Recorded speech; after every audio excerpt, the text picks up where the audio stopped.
क्या आप जानते हैं कि अंग्रेजों भारत छोड़ो का नारा देने वाला शख्स एक मुसलमान था। मुंबई में पैदा होने वाले यूसुफ मेहर अली ने ही 1942 में सबसे पहले इस नारे का प्रयोग किया। साइमन गो बैक का नारा भी यूसुफ मेहर अली ने दिया था। मुसलमानों ने भारत की आज़ादी में बड़ी ही क्रांतिकारी भूमिका निभाई। असहयोग आंदोलन की शुरुआत मुसलमानों ने ही की थी। 1920 में खिलाफत आंदोलन के दौरान मोहम्मद अली जौहर और मौलाना अबुल कलाम आजाद ने सबसे पहले अंग्रेजी प्रोडक्ट का बहिष्कार करने की रणनीति बनाई, जिसके बाद ये आंदोलन पूरे देश में फैल गया। असहयोग आंदोलन में मुसलमानों ने बढ़ चढ़कर हिस्सा लिया। भारत के सबसे बड़े शुगर व्यापारी हाजी सबू सिद्दीक ने अपनी शुगर फैक्ट्री पूरी तरह से बंद कर दी। ये फैक्ट्री इतनी बड़ी थी कि इसके जरिए बनाई गई शुगर पूरे इंग्लैंड में इस्तेमाल की जाती थी। बहुत कम लोग जानते हैं कि बाटा कंपनी भी मुसलमानों की थी, जिसे असहयोग आंदोलन के दौरान एक अंग्रेज ने खरीद लिया था। आपको ये जानकर शायद हैरानी हो कि भगत सिंह का केस लड़ने वाला शख्स भी एक मुसलमान था। बैरिस्टर आसिफ अली ने भगत सिंह का केस तब लड़ा जब कोई भी भगत सिंह का साथ देने को तैयार नहीं था। इंकलाब जिंदाबाद का नारा देने वाले हसरत मोहानी भी एक मुसलमान थे। उन्होंने ही भारत की आज़ादी की रूपरेखा तैयार की थी।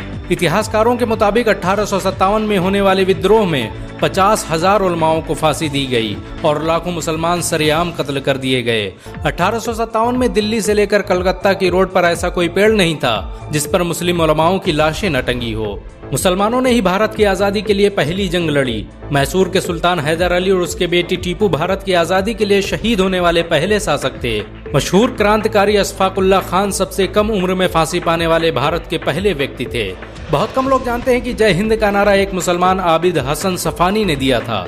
ये नारा आज भी भारतीय सेना और शासकीय प्रणाली में सम्मान स्वरूप इस्तेमाल किया जाता है। तिरंगे का निर्माण करने वाली सुरैया तैयब जी भी एक मुसलमान थी। उन्होंने ही भारत के राष्ट्रीय ध्वज को वर्तमान रूप दिया था। कानपुर में पैदा होने वाले अजीमुल्लाह खान ने ही मादरे वतन भारत की जय का नारा दिया था, जिसमें बाद में कुछ सांप्रदायिक लोगों ने माता शब्द को जोड़ दिया। आपको ये जानकर शायद हैरानी हो कि भारत का पहला राष्ट्रीय गीत अजीमुल्लाह खान ने ही लिखा था। बहुत कम लोग जानते हैं कि मौलाना कासिम नानोतवी ने दारुल उलूम देवबंद की स्थापना अंग्रेजों को भारत से निकालने के लिए की थी। इस मदरसे का मकसद देश में ऐसे नौजवानों को पैदा करना था जो भारत की आज़ादी में योगदान दे सकें। रेशमी रुमाल आंदोलन की शुरुआत करने वाले मौलाना महमूदुल हसन और मौलाना उबैदुल्ला सिंधी दारुल उलूम देवबंद के ही छात्र थे। मौलाना उबैदुल्ला सिंधी ने सुभाष चंद्र बोस के साथ मिलकर भारत की पहली अस्थायी सरकार की स्थापना की थी और वह भारत के पहले गृह मंत्री भी थे। आपको ये जानकर शायद हैरानी हो कि मौलाना महमूदुल हसन ने ही 1920 में गांधी को महात्मा का लक़ब दिया था। उनका ये नाम इतना मशहूर हुआ कि पूरी दुनिया में गांधी महात्मा गांधी के नाम से जाने जाने लगे। महमूदुल हसन ने ही हकीम अजमल खान के साथ मिलकर 1920 में जामिया मिलिया इस्लामिया यूनिवर्सिटी की स्थापना की थी, ताकि भारतीय शिक्षा तंत्र को अंग्रेजों के चंगुल से आज़ाद करवाया जा सके। आपको ये जानकर शायद हैरानी हो कि काला पानी जैसी दर्दनाक सजाओं को पाने वाले 90% से अधिक लोग मुसलमान थे। अंडमान निकोबार में आज भी सबसे ज्यादा कब्रें मुसलमानों की हैं। मुसलमानों के अलावा दूसरे लोगों ने काला पानी से बचने के लिए न सिर्फ माफीनामे लिखे बल्कि अंग्रेजों की मुखबिरी भी की। मुसलमानों ने ही अंग्रेजों के खिलाफ सबसे पहले हथियार उठाए। 1772 में शाह अब्दुल अजीज ने अंग्रेजों के खिलाफ फतवा देते हुए ऐलान किया कि अंग्रेजों की गुलामी हराम है और हर मुसलमान पर फर्ज है कि वो अपने मुल्क और देश की आज़ादी के लिए खुद को कुर्बान कर दे। 1857 में होने वाले विद्रोह की प्लानिंग एक मुसलमान मौलवी अहमदुल्ला शाह ने की थी। वो भारत के अकेले इंसान थे जिन पर अंग्रेजों ने 50,000 रुपए का इनाम रखा था। यह रकम इतनी बड़ी थी कि राजा जगन्नाथ ने पैसों की लालच में आकर अहमदुल्ला शाह की मुखबिरी कर दी और अंग्रेजों ने उन्हें शहीद कर दिया। बहुत कम लोग जानते हैं कि 1857 में शहीद होने वाले 90% लोग मुसलमान थे। जालियांवाला बाग में जनरल डायर की गोलियों का निशाना बनने वाले अधिकतर लोग भी मुसलमान थे। भारत की आज़ादी का नेतृत्व करने वाले संगठन इंडियन नेशनल कांग्रेस के 9 से अधिक प्रेसिडेंट मुसलमान रहे। गांधी जी ने अफ्रीका में जहां वकालत की पढ़ाई की, वो कॉलेज भी एक भारतीय मुसलमान का था और वह जब भारत में आए तो उन्होंने आज़ादी के लिए अली ब्रदर्स के साथ काम करना शुरू किया, जो कि मुसलमान थे।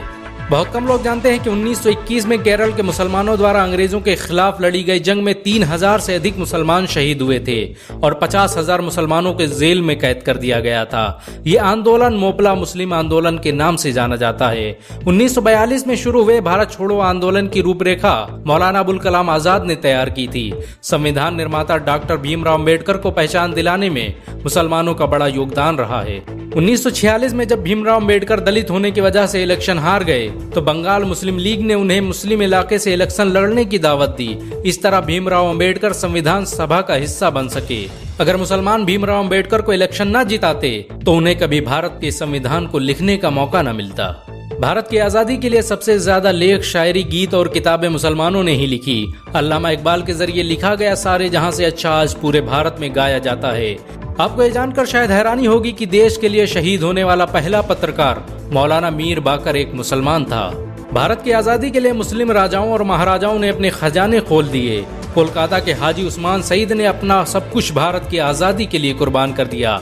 हाजी उस्मान की अमीरी का अंदाजा इसी बात से लगाया जा सकता है कि 1920 तक कोलकाता में बनने वाला हर स्कूल और हर बड़ी बिल्डिंग उन्हीं की थी। कोलकाता के पहले सुपर स्टोर कैश बाजार की बुनियाद हाजी सईद ने ही रखी थी, लेकिन बाद में उन्होंने अपनी सारी दौलत देश को दान कर दी और खुद एक किराए के घर में रहने लगे।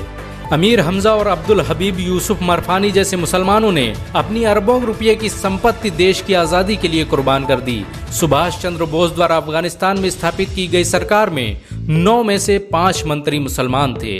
भारत की आज़ादी के लिए देश भर में मौजूद मस्जिदों को किलों की तरह इस्तेमाल किया गया। इन मस्जिदों में सुबह शाम हर वक्त भारत की आज़ादी के लिए ऐलान हुआ करते थे। आज़ादी के वक्त कोई मस्जिद ऐसी नहीं थी जिसकी दीवारों पर मुसलमानों का खून न लगा हो। इन सब के अलावा ऐसे करोड़ों मुसलमान हैं जिन्होंने भारत की आज़ादी और उसकी अस्मिता के लिए अपना सब कुछ कुर्बान कर दिया। सच तो ये है कि भारत की आज़ादी मुसलमानों के बगैर मुमकिन न थी। भारत आज भी आज़ादी के लिए मुसलमानों का एहसानमंद है। अगर एक मुसलमान होने के नाते आपको गर्व महसूस हुआ हो तो इस वीडियो को लाइक और शेयर जरूर करें। ऐसी और वीडियो को देखने के लिए हमारे चैनल को सब्सक्राइब करें, घंटा जरूर दबाएं।